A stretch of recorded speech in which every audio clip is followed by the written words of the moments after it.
مومنین تشریف فرما ہیں یا باہر کھڑے ہیں، ان سے گزارش ہے کہ وہ حال کے اندر تشریف لے آئیں۔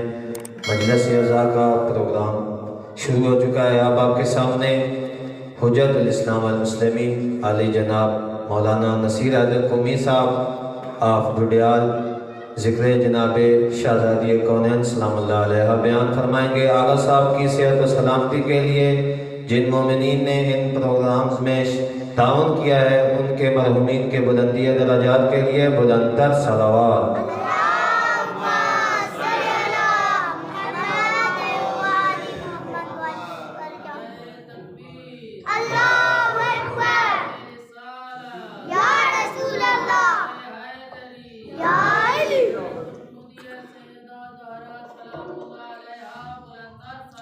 اللهم صل على محمد وعجل الفرج رحم الله من قرأ الفاتحة لأرواح المؤمنين والمؤمنات.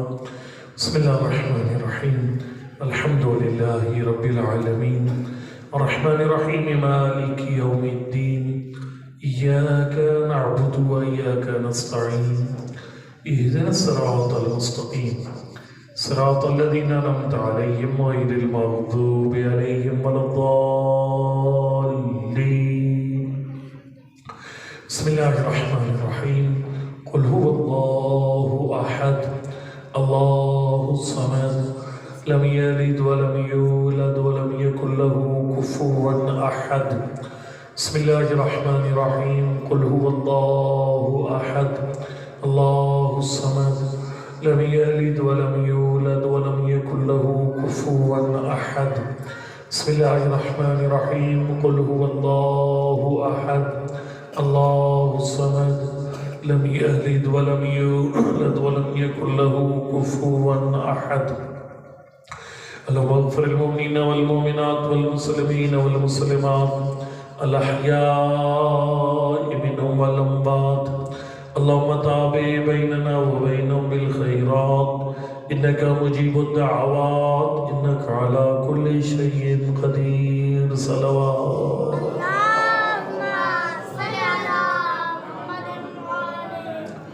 أعوذ بالله من الشيطان الرجيم. بسم الله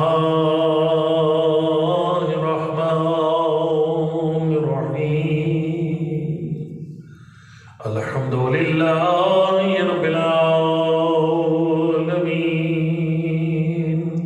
الصلاة والسلام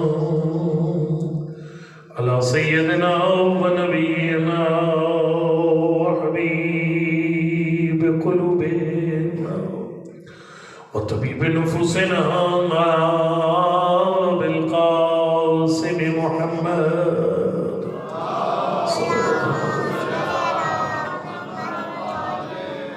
وعلى آل الطيبين الطاهرين المعصومين لا سيما على بقية الله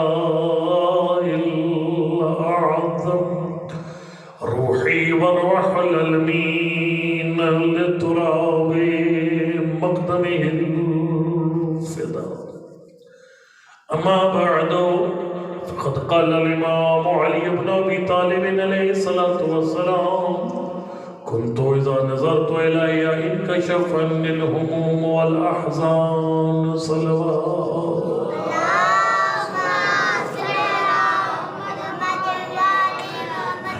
نعرہ تکبیر، نعرہ رسالت، نعرہ حیدری، نعرہ حیدری اور محمد علیہ بیت محمد صلوات پڑھ لیجیے.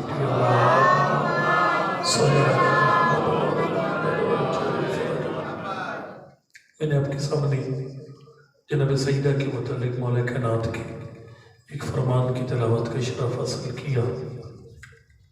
ظاہر ہے آپ خاکی انسان ہیں، میں چھوٹا سا طالب علم ہوں.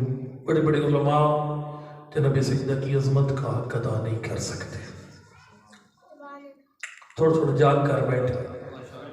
میں لمبی میدانی کو نہیں ڈالنی، میں نے بالکل تھوڑے ٹائم میں ایک مکمل مجلس میں کوشش کروں گا میں اب تک پہنچا لوں. بی بی کی عظمت کے بارے میں کچھ کہنا ہمارے لیے بہت مشکل ہے، اس لیے کہ بی بی کے فضائل ایسے ہیں کہ جن کے سامنے یقین جب انسان کی عقل حیران ہے. اب فاتح الجنان پڑھ کے نا جو بی بی کی زیارت ہے، یا ممتحنۃ امتحنک اللہ قبل ان یخلقک فوجدک صابرۃ محتسبہ. یہ کسی کی سمجھ میں آنے والی بات ہے. فرمایا اے، یہ آغاز زیارت اس سے ہے، اے وہ بی بی جس سے امتحان لیا گیا اس کے خلق کرنے سے پہلے، جسے اللہ نے خلق یعنی امتحان پہلے لیا خلق بعد میں کیا. فوجدک صابرۃ محتسبہ، اور اس امتحان میں خالق کائنات نے جناب سیدہ کو صبر کرنے والی بی بی پایا. مجھ جیسا بندہ کیا کہے گا اس بی بی کے بارے میں؟ میرا دل چاہتا ہے کہ میں اس زبان سے بی بی کی عظمت بیان کروں جو زبان زہرا کی معرفت رکھتی ہے، اور وہ مولا کائنات کی زبان ہے. اور یہ کائنات کی قیمت کا جملہ یقین جب فضائل میں صرف 6 یا 7 منٹ میں پڑھوں گا، لیکن آپ کو اگلے سال بلکہ 4 باتیں، یہ 4 باتیں بی بی کے گھر کے ہمارے گھر میں ہیں. کیا دیکھیں مولا کائنات اور سیدہ کا آخری ملاقات جس میں بی بی نے وہ سارا کچھ بیان کر دیا کہ بی بی کو دیکھ کر مولا کائنات کی مشکلیں ختم کیا ہوتی تھی. فرمایا ابن اللہ، اے چچا کے بیٹے. آپ جانتے ہو جو عربی سے آشنابت نے عربی زبان میں نام لینا بے ادبی ہوتا ہے. یا علی کہنا بے ادبی ہے، لیکن یہ یا امیر المومنین یہ ادب ہے. اچھا یا ابا الحسن، حسن کے بابا کہنا ادب ہے. یا ابا الحسین، حسین کے بابا کہنا ادب ہے. یبن ابی طالب کہنا ادب ہے. یہ کنیت ہے نا، باپ کے بیٹے کے نام کے ساتھ یہ ادب کی علامت ہے. تو دوسرے پیغمبر نے فرمایا یبن العم، اے چچا کے بیٹے. اس کا مطلب ہے جناب سیدہ کے گھر میں ایک دوسرے کا ادب کیا جاتا تھا. اس کا مطلب ہے کہ پہلا کام یہ ہے کہ ہمیں اپنے گھروں میں میاں بیوی کو ایک دوسرے کا احترام کرنا ہے. جب آپ انسان کریں گے اپنی بیوی کی بچوں کے سامنے انسان کریں گے تو تربیت وہ کر رہی ہے. ظاہر جب جس ٹیچر کی عزت خاک میں مل جائے اس کی بات کا اثر کس رہتا ہے. حضرت یہ کام نہ کریں. میں خواتین کو بھی عرض کر کو خدا رہا ہرگز یہ کام نہ کریں. میں نے ہماری روایات میں کہ ایک بندہ آیا تھا پٹلور کا، اس نے کہا مولا میری بیوی جو ہے نا اتنی زبردست ہے، 5 ٹائم کی نمازی، روزے دار، حج اور زکات، سب بڑا فٹ پار ہے، قرآن کی تلاوت، عبادت، سب کچھ بہت مزے کرے. ایک خرابی ہے کہ میرے ساتھ بدتمیزی کرتی ہے. سرکار فرمایا لا صلاۃ لا خیر فی صلاتها ولا صیامها ولا قیامها. فرمایا جو عورت بد اخلاق ہے اپنے شوہر کے ساتھ، وہ جو عبادت کرے گی اس کے منہ پہ مار دی جائے گی. لیکن گل اس تو یہی ہے وعلی الرجل مثل ذلک، اگر کوئی مرد بدتمیز اور بد اخلاق ہے اس کی نمازیں بھی اس کے منہ پہ مار دی جائے گی. سمجھ آئی کوئی؟ ہر بیوی کے گھر میں ایک دوسرے کا ادب کیا جاتا تھا احترام کے ساتھ. اب میں اس کا طریقہ بتاتا ہوں. اب ہمارے یہاں یہ تو نہیں ہے فلاں کی بیٹی، یہ تو کوئی نہیں چلتا ادھر. مولا کے نام بیوی کو کہتے تھے یا بنت رسول اللہ، بیوی کہتی تھی یا ابا الحسن، اے حسن کے بابا، یا فرماتی تھی یبن العم، اے چچا کے بیٹے. آپ یہ نہ کریں، آپ اپنے گھروں میں اپنی اہلیہ کے ساتھ طے کر لیں کہ بھئی آپ ان کو اس نام سے بلائیں جو ان کو پسند ہے، وہ آپ کو اس نام سے بلائیں جو آپ کو پسند ہے. یہ پہلی بات پر عمل ہو جائے گا. اس کے بعد فرمائے منذ اشرتنی، جب سے میں آپ کے گھر آئی ہوں، ما اعدتنی کاذبا، فرمائے یعنی ہمارا گھر مثالی گھر، آپ کو دیکھ کر میری مشکلیں ختم، مجھے دیکھ کر آپ کی پریشانیاں ختم. اس کی وجہ یہ ہے کہ ہمارے گھر میں جھوٹ نہیں تھا. وہ سمجھ آئی کو نہیں گئی؟ یعنی سچائی تھی ہمارے گھر میں. اس کا مطلب ہے جس گھر میں جھوٹ ڈیرے ڈالتا ہے اس گھر میں نہ شوہر کو سکون ملتا ہے نہ زوجہ کو سکون نصیب ہوتا ہے. اس لیے ہم نے اپنے گھروں میں سچائی کو لے کے آنا ہے جھوٹ کی جگہ پر. اور یہ جھوٹ بڑا خطرناک ہے. ہم نے اسے مذاق سمجھا. معصوم نے فرمایا المومن لا یکذب، مومن جھوٹ نہیں بولتا. کسی بندے نے کہا مولا میں نے کئی مومن جھوٹ بولتے ہوئے دیکھے. سرکار نے فرمایا جھوٹ ایسا گناہ ہے بندہ جب بولنے کا ارادہ کرتا ہے نا پہلے ایمان کے دائرے سے خارج ہوتا ہے پھر جھوٹ بولتا ہے. یہ فوراً ایمان کا خاتمہ کرتا ہے. بعض گناہ ایسے ہیں جو فوراً ایمان کا خاتمہ کرتے ہیں، انتہائی یعنی مؤثر ہے کہ خاتمہ ایمان میں. ان میں سے ایک جھوٹ بولنا ہے. اس کو ہم نے مذاق سمجھا ہوگا. مثال کے طور پر مجھے یہاں سے یہ جوانوں نے فون کیا مجھے، آپ کہاں پر ہیں؟ تو میں لیٹ ہوں، تو میں ان کو حوصلہ دینے کے لیے کہتا ہوں کہ اے میں دارا پور آ گیا ہوں، حالانکہ میں بھی فرض کرو ادھر کینٹ میں پہنچا ہوں، جیل اور کینٹ میں. یہ کوئی اتنی بڑی بات نہیں بتائے، لیکن اتنی سی بات مجھے بے ایمان بنا دے گی. دائرہ ایمان سے خارج ہو جاتا ہے جھوٹ بولنے والا بندہ. یہ جتنے بندے یہ کام کرتے ہیں کسی اور جگہ پر کہتے ہیں، کسی اور جگہ فلاں جگہ پر جھوٹ بولتے ہیں. یا جو بندے اپنے بچے کو کہہ کر بھیج دیتے ہیں، بچہ کہتا ابا فلانا انکل آیا ہے، بیٹا اس کو کہہ دے میں گھر پہ کوئی نہیں. یہ بندہ دائرہ ایمان سے خارج ہے. پر فرمایا مومن جب جھوٹ بولتا ہے پہلے دائرہ ایمان سے خارج ہوتا ہے، پھر جھوٹ بولتا ہے. ایک اور چیز بھی دائرہ ایمان سے خارج کرتی ہے. وہ پتہ کیا چیز ہے؟ وہ یہ چیز ہے جب کوئی بندہ اپنی کسی بیٹی کے بارے کو دیکھ کر کہتا ہے نا کہ کاش یہ میری بیٹی نہ ہوتی. بیٹی یہ تھی ذات کو دیکھ کے وہ کہتے ہیں کاش میری بیٹی. سمجھ آ رہی ہے؟ کاش مجھے بیٹی اللہ نہ دیتا. فرما جو بندہ بیٹی نہ ہونے کی تمنا کرتا ہے، ادھر تمنا کرتا ہے ادھر دل سے ایمان سے رخصت ہو جاتا ہے جیسے پانی میں نمک حل ہو جاتا ہے. بہرحال جی میں خدمت عرض کروں گا. فرمایا ہمارے درمیان جھوٹ نہیں تھا، سچائی تھی. اس مطلب انوال کے جتنے مومن میری مائیں بہن تشریف فرمایا میرے بھائی بیٹھے ہوئے، یہ اپنے گھروں میں جھوٹ نہیں رہنے دیں گے، سچائی کو لے کر آئیں گے. دو جملے اور بس آپ کی چھٹی. ویسے میں آپ مجھ سے زیادہ تھکے ہوئے لگتا سفر بھی وہ میں آپ نے کیے میری جگہ پر تھا. ٹھیک ہے. اس کے بعد فرمایا ولا خائنۃ، یعنی ہمارے گھر میں خیانت نہیں تھی، امانت تھی. اس مطلب ہے اگر گھروں میں امانت ہوگی تو سکون نصیب ہوگا، خیانت ہوگی تو سکون نہیں ملے گا. اللہ اکبر. اور خیانت کی بڑی قسم ہے. جو بیوی جو ہے وہ اپنے شوہر کی کمائی اسے بتائے بغیر یا دل کرتا ہے اڑا دیتی ہے، یہ خیانت ہے. سمجھ آ رہی ہے کو نہیں آ رہی؟ یہ خیانت کی قسم ہے. اس سے بدتر زبان کی خیانت. ہمیں نامحرم عورتوں کے ساتھ مذاق کی اجازت نہیں ہے. خالہ کی بیٹی، چچا کی بیٹی، جس سے نکاح ہو سکتا ہے نامحرم ہے. آپ ان کے ساتھ بات کریں، بالکل بامر مجبوری بات کریں ان کے ساتھ. یہ میٹھے میٹھے بولنے کی ضرورت کوئی نہیں.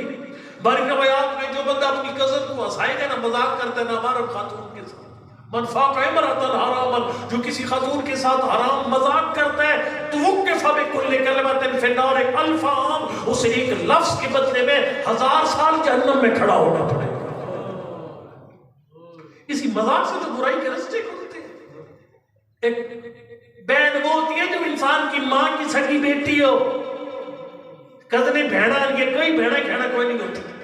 شریعت میں وہ عورت آپ کی بہن نہیں ہے جس سے آپ کا رشتہ ہو سکتا ہے. فرمایا نوار جو اس کو جو ہنسائے گا وہ ایک ایک لفظ کے بدلے میں 1000 سال جہنم میں کھڑا کیا جائے گا. سوال کی خیانت، نہ مرد خیانت کرے نہ خاتون زبان کی خیانت کرے. خاتون بھی وہ میٹھے میٹھے بول نہ بولے کسی نامحرم بندے کے ساتھ، ٹیلی فون کالے نہ ملائے کسی نامحرم بندے کو. اور پھر اس سے اور زیادہ خطرناک آنکھوں کی خیانت. سب سے خطرناک آنکھوں کی خیانت، انتہائی خطر. آنکھیں آزاد ہیں. اور یہ دیکھیے یہ ایک مولا کائنات کے خود ایک بیان ہے جس میں حضرت نے امام زمان ارواح و نافدہ کا وہ خطبہ پڑھا جو حضرت جو ہے وہ خطبہ ارشاد فرمائے گی خانہ کعبہ کے پاس. اس خطبے کا ایک حصہ یہ ہے، فرمایا تکون بیعت من سار علی الامور التالیہ. ہمارا 12واں جب ظہور فرمائے گا، فرمایا لوگوں سے بیعت لے گا، بندے بھرتی کرے گا. کیسے؟ ایک میرٹ بھرتی کرے ہوگا. وہ فرمائے کہ اللہ یحتک حریما محرما، فرمائے جس کی آنکھ میں حیا نہیں ہے وہ میری فوج کا حصہ نہ بنے. آنکھ میں حیا پیدا کرنا پڑے گا اگر امام زمان کی فوج کا حصہ بننا ہے.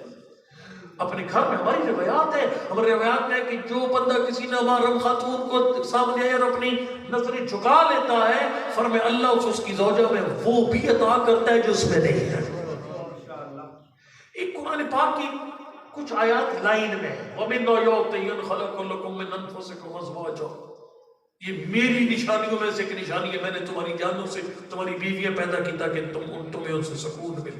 وَمِنْ آيَاتِهِ أَن جَعَلَ بَيْنَكُم مَّوَدَّةً وَرَحْمَةً، اللہ فرماتا ہے میاں بیوی کے درمیان محبت یہ پیسے کی وجہ سے نہیں آتی، یہ بڑے بڑے گھروں کی وجہ سے نہیں آتی، شکل و صورت کی وجہ سے نہیں آتی، فرمائے یہ رحمت یہ محبت اس وقت آتی ہے جب میں اللہ یہ محبت عطا کرتا ہوں۔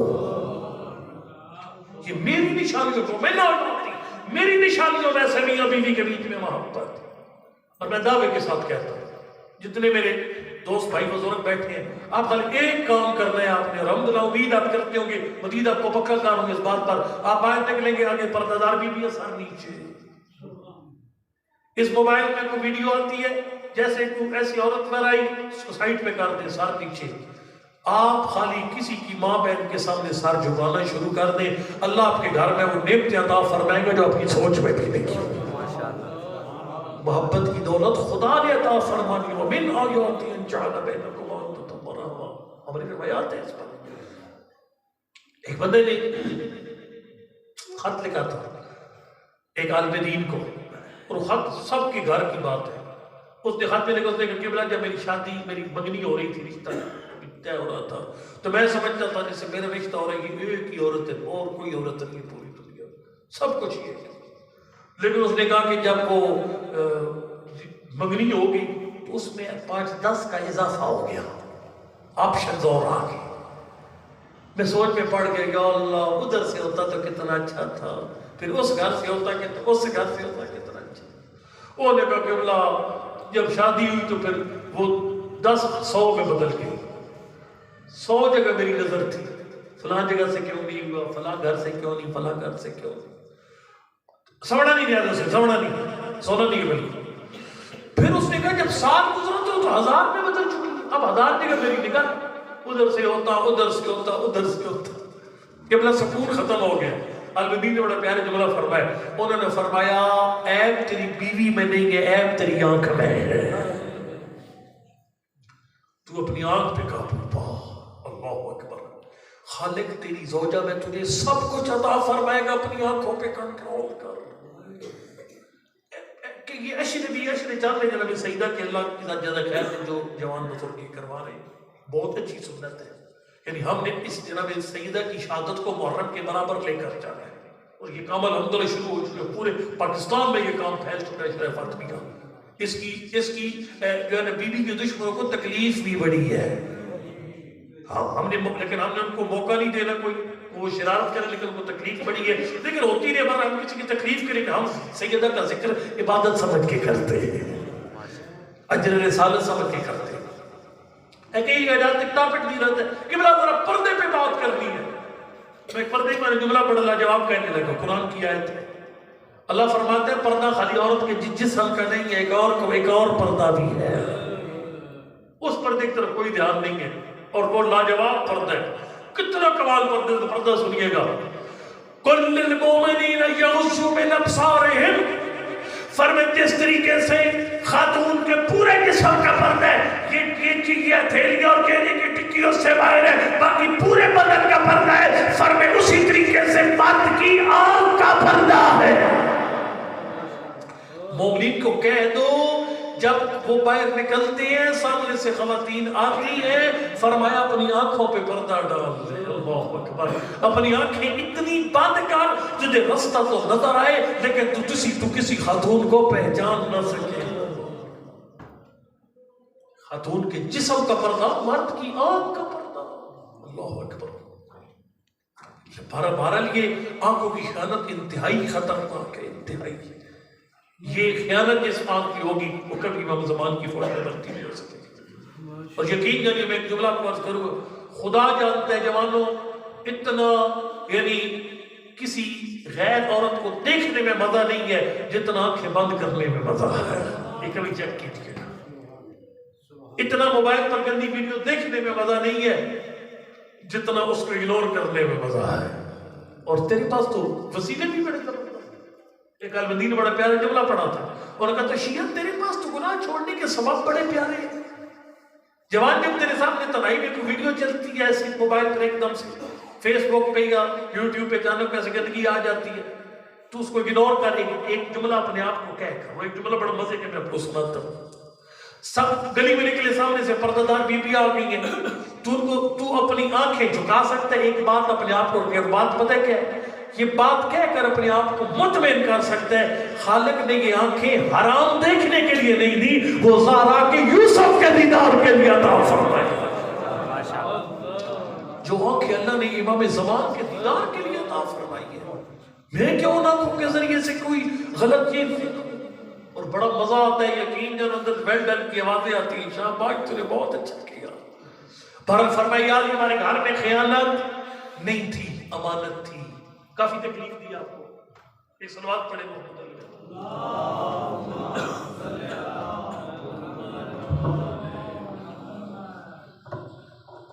تیسرا لفظ اس پہ ختم ہے. فرمایا ولا خالفتک، یا علی میں بطول نے آپ کے کسی فیصلے کی کبھی مخالفت نہیں کی. میں اپنی ماں میں عرض کروں گا جناب سیدہ کا طریقہ کار یہ تھا کہ بی بی نے فیصلے کے اختیار قرآن کے قانون کے مطابق گھر کے مرد کو دے رکھا تھا، اور بی بی اس پہ اعتراض نہیں کرتی تھی. تلخ ترین فیصلے کو یہ اعتراض کرتی. لہذا آپ ایک مہربانی کریں میری بھائی بہنیں، آپ مہربانی کریں. آپ یہاں یہ مجلس کا ایک مقصد ہے، خالی چاولوں کی دیکھ کھانا مقصد نہیں ہے، خالی مطلب پڑھنے والوں کو چند ہزار روپے دینا اور وہ اپنے لیے بھر کے چلے نہیں، یہ مقصد نہیں ہے. یہ اشرا کوئی رسم و رواج نہیں ہے، یہ اشرا تبدیلی کے لیے ہے، اپنے کردار میں جناب سیدہ کے کردار کی خوشبو پیدا کرنے کے لیے. میری مومن اس اشرے کا اثر ہونا چاہیے. اثر یہ ہونا چاہیے آپ کا شوق بے شک انتہائی شریف آدمی ہے، بول نہیں سکتا، بالکل خاموش طبع ہے، لیکن آپ ایک کام کرو، آج گھر جا کر اس کو کہو بھائی میں کنیز بطول ہوں تو میں بی بی کی سنت پر عمل کرتے ہوئے فیصلے کا ہر اختیار آپ کو دے رہی ہوں. میں فیصلہ نہیں کروں گا آئندہ، آپ فیصلہ کریں گے کیونکہ قرآن کا قانون ہے اور جناب سیدہ اس پہ عمل کے کام رجال قوامون علی النساء. اللہ نے فیصلے کے اختیار خاتون کو نہیں مرد کو دیا، اور بی بی نے اس کو کر کے بھی دکھایا. بعض ایسے بندے جن سے بی بی کو ملنا پسند نہیں تھا، لکھے کتابوں میں وہ جب آئے ملاقات کے لیے مولا کائنات کو کہا لیا بی بی سے کہی ہم نے ملاقات کرنی. مولا کائنات نے انکار اس لیے نہیں کیا کہ لوگ کہتے کہ علی نے ملنے نہیں دیا، وغیرہ سارے معاملات درست ہو جاتے. لیکن جب مولا کائنات نے فرمایا نا بطول فلاں بندے ملنا چاہتے تو جواب کیا دیا، یا علی البیت والحرۃ امۃ. ہمارے خواتین اس بات پر ضد کر جاتی ہیں کہ فلاں رشتہ دار اگر اس نے میرے توہین کے اگر ہمارے گھر آئے گا تو میں گھر چھوڑ کے چلی جاؤں گی، میں فلاں کر دوں گی، میں فلاں کر دوں گی. لیکن نبی کی بیٹی نے کیا فرمایا، علی البیت بیتک والحرۃ امۃ. فرمایا علی گھر تیرا ہے، بطول تیری کنیز ہے. اللہ اکبر. افعل ما شئت، یا علی جو آپ کی مرضی ہے کر دیجیے، بطول کو آپ کا ہر فیصلہ قبول ہے. بس یہ تین باتیں میں نے بیان کی. گھروں میں امانت لے کر آئیے، خیانت کو نکال دیجیے، جھوٹ کو نکالیے، سچ کو لے کر آئیے، اور گھر میں فیصلے کا اختیار میری مائیں بہنیں مرد کو دے دی. اسے کہہ دے کہ میں تیرے ہر فیصلے میں ہاں مشورہ دے، صحیح غلط میں بالکل مشورہ دے، لیکن ڈرائیونگ سیٹ پر آپ نہ بیٹھے. زندگی کی گاڑی اسے چلانے دے جسے اللہ نے ڈرائیور بنایا ہے. اس زیادہ کو میں تاکہ نہیں کرتا. اللہ کی ذات ہم سب کو ان سنہرے اصولوں پر عمل کرنے کی توفیق عطا فرمائے. نبی نے اپنی بیٹی کے گھر کی عظمت بتانے میں کسر کوئی نہیں چھوڑی تھی. اللہ آپ کو لے جائے مدینہ، حج کرو، عمرہ کرو. ایک بڑی تعداد معصوموں کی دفن. مولا صاحب کا وطن دیکھو جا کر یہاں میرے والوں جب آپ جاؤ گے نا، وہ جو باب جبریل ہے نا، وہ جنت البقیع کی طرف ہے، مسجد نبی کا دروازہ. اسے جب داخل ہونا تو دائیں ہاتھ پر اصحاب صفہ کا چبوترا ہے، یعنی اس دائیں طرف، اور بائیں طرف جناب سیدہ کے گھر کا دروازہ آج بھی موجود ہے. یہ گھر کا دروازہ کھلتا تھا مسجد میں. اس وقت نمازی دیکھ رہے ہوتے تھے جب باقی وقت کم از کم 6 مہینے ہر نماز کے موقع پر بطول کے دروازے پر آتے، دو جملے نبی پڑھتے، مجمع دیکھتا اور سنتا رہتا، السلام علیکم یا اہل بیت النبوہ انما یرید اللہ لیذھب عنکم الرجس البیت ویطہرکم تطہیرا۔ میں پڑھتا پڑھتا نہیں تھکتا، یقین جانیے نوا آیت اللہ عثمانی نے لکھا، آیت اللہ کوئی کے استاد، آیت اللہ باجت کے استاد، فرماتے یضرب النار بباب دارہا وآیت النور علی منارہا۔ فرمایا مجھے سمجھ نہیں آتی مدینہ والوں کے حافظے کتنے کمزور تھے، 28 سفر تک جس گھر کے دروازے پر نبی کے ساتھ سلام کیا تھا نا، نبی کے بعد 2 ربیع الاول دن خالی 4 بنتے ہیں، دروازے بھی وہی تھا، بطول بھی وہی تھی، مدینہ کے لوگ بھی وہی تھے، لیکن اسی دروازے سے اگر دھوگے کے بادل اٹھے۔ اجر کمال اللہ، ایک اردو شاعر ہے، میں کم شعر اردو کے آتے ہیں مجھے، اس نے بڑا شعر اور بڑا مسائل پڑھ گیا اس شعر کے اندر، اس نے کہا شام غریبہ کا ماحول ہے، خیموں کو چاروں طرف سے آگ لگی ہوئی ہے، آگ بجھانے کے لیے مرد کوئی نہیں علی کی بیٹی کی مدد کر سکے، نہ خیموں میں پانی ہے زینب پانی کے استعمال کر کے آگ بجھا سکے، بچے ایسے بکھر کے جیسے تسبیح کا دھاگا ٹوٹے دانے بکھر جاتے، اور چار پر ہر طرف شہداء کے لاشیں بکھری ہوئے، اس شہر نے کہا دلیر سے دلیر مرد ہوتا مر جاتا شام غریبہ، لیکن علی کی بیٹی پردہ ہو کر گھبرائی نہیں ہے۔ زینب کیوں نہیں گھبرائی؟ شاعر نے کہا اس نے دیکھی کم سنی میں اپنے دروازے پہ آگ، اس نے دیکھی کم سنی میں اپنے دروازے پہ آگ، اس لیے جلتے ہوئے خیموں میں گھبرائی، اس نے دیکھی کم سنی میں اپنے دروازے پہ آگ، اس لیے لقب تھا معرومۃ المسرت، جس بی بی نے زندگی میں کوئی خوشی نہیں دیکھی۔ یقین میں نے ایران میں ایک عالم سے سنا تھا، ایران میں ایک عالم سے سنا تھا، جب جناب سیدہ کی شہادت ہو گئی نا اور مدینہ کی عورتیں آئی جناب سیدہ کے گھر، ایک چھوٹی سی بچی برقع سر پہ پہن کر آئی نا خواتین کے اندر ماتم کیا مدینہ کی عورتوں نے، جب اس بچی نے رو کر کہا مدینہ والوں اب تمہیں کسی کے رونے سے تکلیف تو نہیں پہنچ رہی،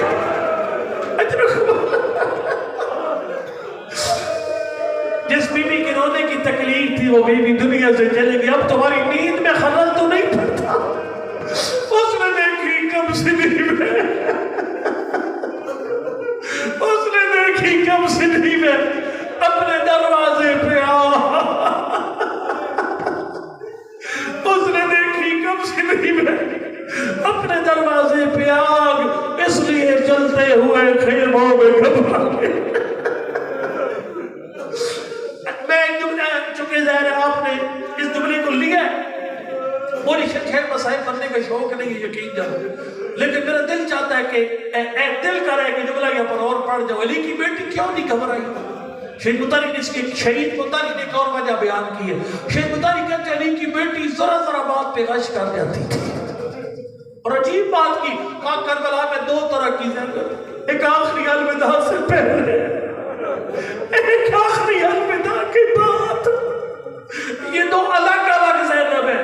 شہید مطاری آپ کیا کہنا چاہتے ہیں؟ شہید مطاری کہتے ہیں آخری وداع سے پہلے والی زینب اس کا دل اتنا کمزور تھا نا، جب مولا حسین نے 10 محرم کی رات اپنی شہادت کے شعر پڑھے نا، زینب غش کھا کے زمین پہ گر پڑی، اور جب مولا حسین کا گھوڑا چلا میں خیموں سے کہ سید محمد یار شاہ صاحب کہتے ہوتے تھے مولا حسین خیموں سے ایسے چلے جیسے گھر سے جنازہ اٹھتا۔ آپ جانتے ہیں جنازے کے ساتھ پردہ دار بیوی آخری دروازے تک آتی ہے، آخری دروازے کے پاس جب مرد جنازہ لے کے باہر نکلتے ہیں نا، خواتین کے قدم رک جاتے ہیں، جگر تھک جاتے ہیں۔ جب حسین کا پہلا قدم آیا نا خیموں سے باہر، پیچھے کوہرام میں ماتم بپا تھا، کوئی بیوی کہتی ماں محمدہ، کوئی بیوی کہتی ماں غربتہ، کوئی بیوی کہتی مندر یتیم حتیٰ یکبر۔ شہید مطاری کہتے مولا حسین نے حیران ہو کر دیکھا، ہر بیوی کی آواز تھی، زینب کی کوئی آواز نہیں تھی۔ جب حسین نے مڑ کر دیکھا غیر زینب غش کھا کے زمین پہ گر پڑی۔ یہاں پر ایک جملہ ارشاد فرمایا زینب اپنے آپ کو سنبھال، زینب سجاد بیمار ہے، تو قافلہ سالار، زینب حوصلہ ہار جائے گی، میرے سجاد کو کون بچائے گا؟ زینب حوصلہ ہار جائے گی، شام غریبہ میرے بکھرے ہوئے یتیم کون اکٹھے کرے گا؟ زینب شام کے بازاروں میں تو نے بتا لے، حسین باغی نہیں تھا نمازی تھا، تھا. شیخ بوتانی کہتے پھر کربلا نے ایک اور زینب دیکھی جس کا دل اتنا مضبوط ہو گیا تھا. اللہ اکبر. وہ کام کر گئی جو مردوں کے بس سے باہر ہے. اور وہ منظر بھی دیکھا کربلا کی سرزمین میں جب علی کی بیٹی جلتے ہوئے خیمے میں گئی. جب گئی تھی تو پشت خالی تھی, واپس آئی کمر جھکی ہوئی تھی. ایک بیمار کو کندھے پہ اٹھا کے لا کے کہہ رہی تھی حسین تو نے اکبر اٹھایا, زینب سجاد بچا. اس نے دیکھی کم سنی میں اپنے دروازے پہ. اللہ جانتا ہے میرے دل چاہتے اس سے آگے نہ پڑھو. اس نے دیکھی کم سنی میں اپنے دروازے پہ آگ, اس لیے چلتے ہوئے خیموں میں گھبرائی نہیں. آپ کے جان نہیں لیتا. اللہ اکبر.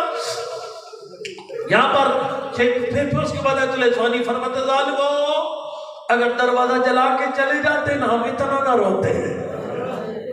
اور الحمدللہ بی بی کا اشراف وسیع ہوتا جا رہا ہے پوری دنیا میں. دیکھو نا, یقین جانے میں خود میں نے قوم میں پڑھا ہے نا, قوم میں 2 تاریخیں میں 20 دن مجلس ہوتی ہے. 13 جماعت الاول سے لے کر 3 جماعت ثانیہ تک پورے 20 دن مجلس ہوتی ہے. 2 شریعت فاطمیہ یہ پرانی رسم تھی ایران میں. آپ جانتے ہیں ایک روایت 75 دن ایک 95 دن.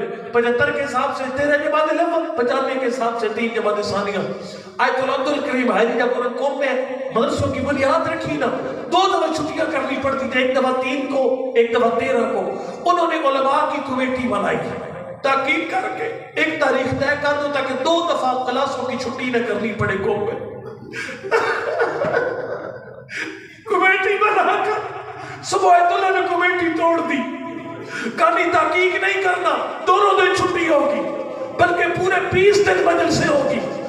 علماء نے کہا قبلہ تحقیق کر کے ایک دن مقرر کرتے. کہا نہیں, خواب میں ایک بی بی کی آواز آئی ہے, حیری تو کیا سمجھتے ہے سال میں 2 سال رو 2 دن رو کر تو میری غربت کا حق ادا کر دے گا.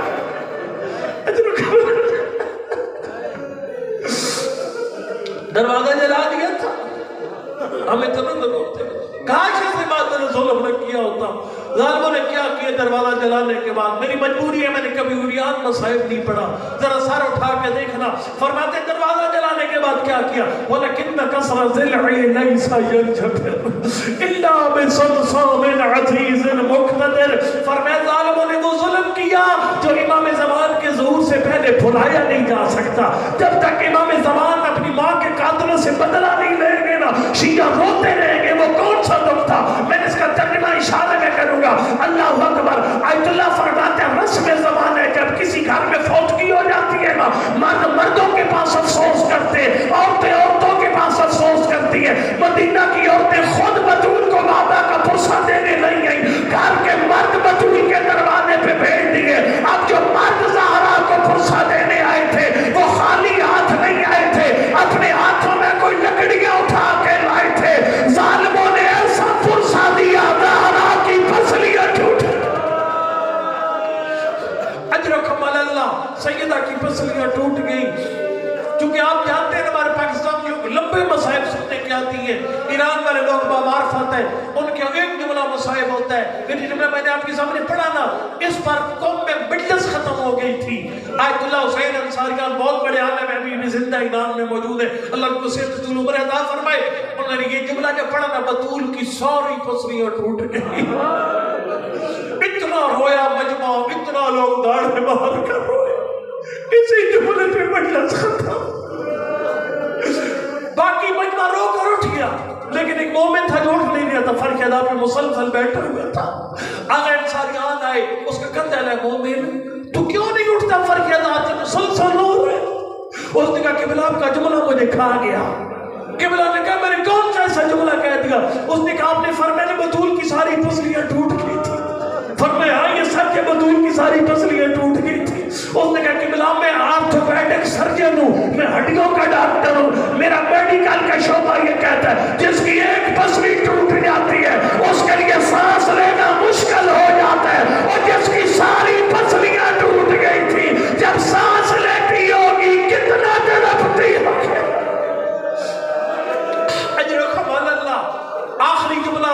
آخری شعر فرمائے ظالموں اگر اس مقام پر ظلم ختم کر دیتے کاش یا ہر سال ایام فاطمیہ نہ مناتے شاید۔ اس کے بعد وہ ظلم کیا گیا جو آخری جملہ ہے ہر حد سے بڑھ کر کہ وہ کون سا ظلم تھا جو ہر حد سے بڑھ کر تھا، ذرا سار اٹھانا، میری پھر مجبوری ہے، میں نے ریاض مصائب نہیں پڑھنا، اللہ اکبر پردے میں سمجھا جاؤں گا۔